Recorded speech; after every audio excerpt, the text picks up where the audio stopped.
Hi guys, tingnan nyo. Ang laki ng offer sa akin ni Lazada at saka ni GCash. Yan, tingnan natin. Punta tayo sa Baro. Ayan, tingnan nyo. Yung G-loan ko.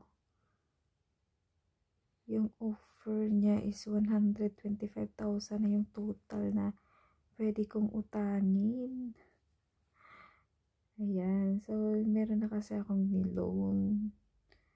Ito, 2 loan.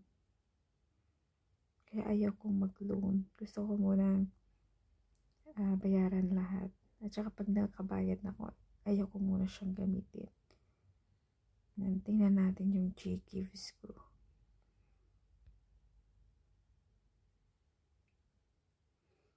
Ayan guys, so tingnan nyo yung G-Gives, 100,000 yung offer sa akin.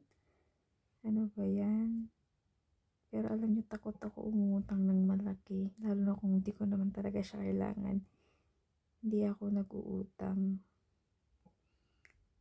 Ayan, punta tayo dito kay Lazada.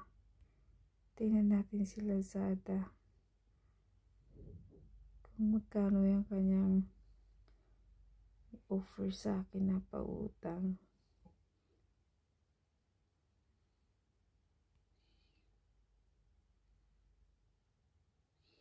Yan, tingnan nyo kay Lazada, oh.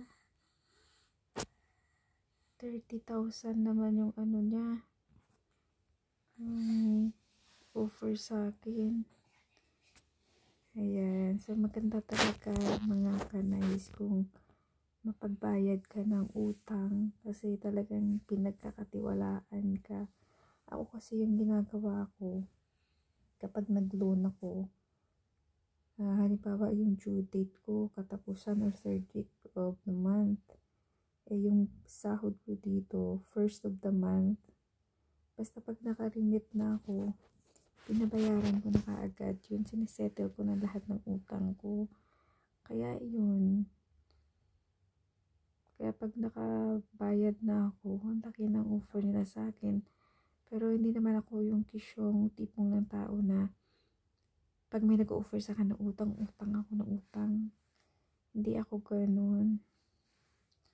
Ang akin kasi pag kailangan talaga yun, uutang ako.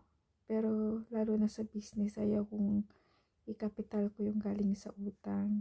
Mabuti kung mag-success yung business, kung hindi, di ba? Nalugi ka na, nagbabayad ka pa ng interest tsaka yung capital. Kaya ang hirap. So, ayun, sa mga taong, di ba, yung mga mahilig mag-utang, dapat maging responsable sila sa kanilang obligasyon, sa kanilang pinagkautangan para makakaulit pa sila, di ba? That's all.